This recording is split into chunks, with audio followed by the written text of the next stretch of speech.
Angie Housman was born on February 18th, 1984. Her mother Diana married her stepfather Ronald Bone when she was 2 years old, and from then on he raised her as his own. She lived in St. Anne, a suburb of St. Louis in Missouri, which was known to be a fairly quiet area with kids, including Angie, would play out on their bikes in a relatively safe environment. Angie was a typical happy-go-lucky kid who was outgoing and friendly, and she was a big sister to Ronald Jr.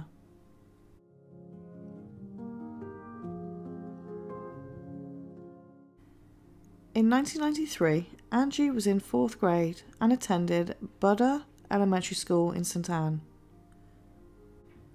On Thursday, November 18th, 9-year-old Angie got off the school bus at around 4 p.m, as usual. But fate would have it that when normally 2 neighbours who would usually keep an eye out for the kids getting off the bus, both ended up with other commitments that day. Angie didn't have far to walk though, except she only made it to the 4th house when she disappeared. And children in the area couldn't remember seeing where Angie went. It took 30 minutes, and Diane and Ronald, who expected their daughter to be home by now, were getting concerned, though it was possible that she had stopped and chatted on the way. So Diane and Ronald decided to take a look around the neighbourhood. They soon come to realise that there was no sign of Angie and nobody had seen her. They reported Angie missing to the police and a search began. Nobody was ruled out as a person of interest, and that included Ronald, the stepfather, though he cooperated and also volunteered to take a polygraph test. But with all the people searching and people being questioned, there was still nothing of significance that led to anything that would help the investigation. It would be a couple of days later and the FBI also got involved with the search. With everyone searching, nobody wanted to give up hope of the little girl that had gone missing.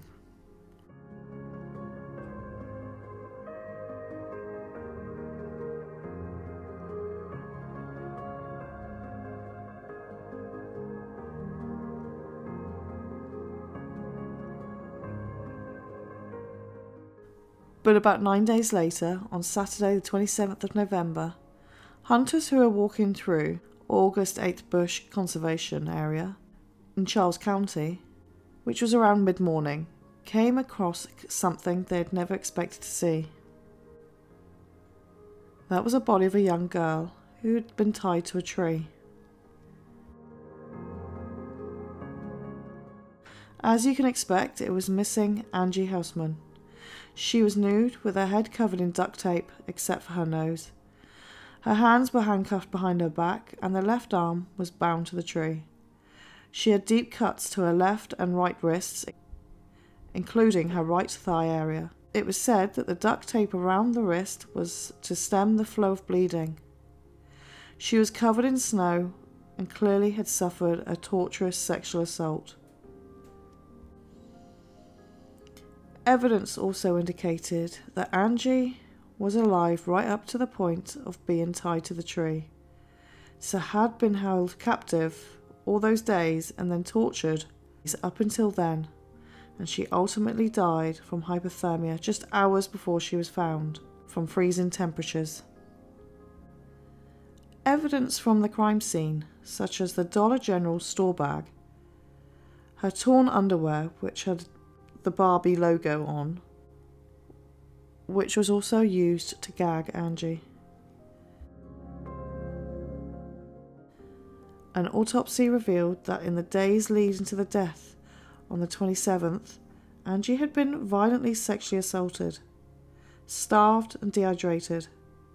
Still, with very little else to go on, any tips that came in didn't lead anywhere. Obviously, DNA testing wasn't advanced in any way in the 90s.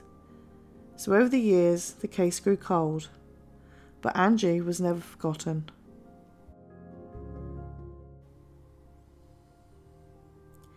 Until one day on the 27th of February 2019, Brian Cry, a senior forensic scientist with St Charles County Crime Lab, had notified police of his findings.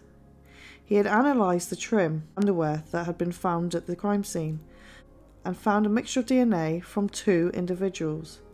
One was Angie's and the other was Earl Webster Cox. He had been identified through CODIS.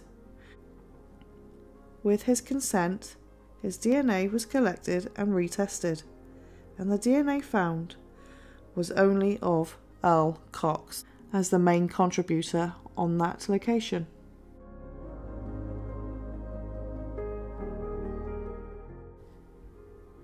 Earl Webster Cox had a record of sex offences on other juveniles and had been in the US Air Force at the time in Germany, and because of the offences against the juveniles, he was dishonourably discharged in 1982. He was court-martialed and served 8 years in Leavenworth Federal Prison. In 1985, Cox was released from federal custody and put on federal parole. Cox then transferred his federal parole supervision to Missouri on Breckenridge Hills, which is about a quarter of a mile from where Angie lived. He ended up in prison again on parole violations and released again in December 1992. Went back to the Missouri area from 1993 to 1995. It was also known that Earl Cox also had a relative in the area of where Angie was abducted, particularly the area of Buddha Elementary School where Angie attended.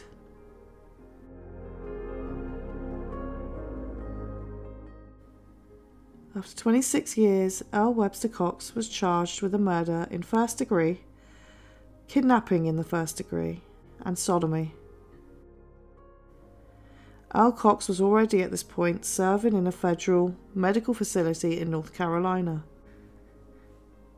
And he is there as a result of a civil commitment proceeding that came after a sentence he served in a child pornography ring that was prosecuted federally out of state of Colorado.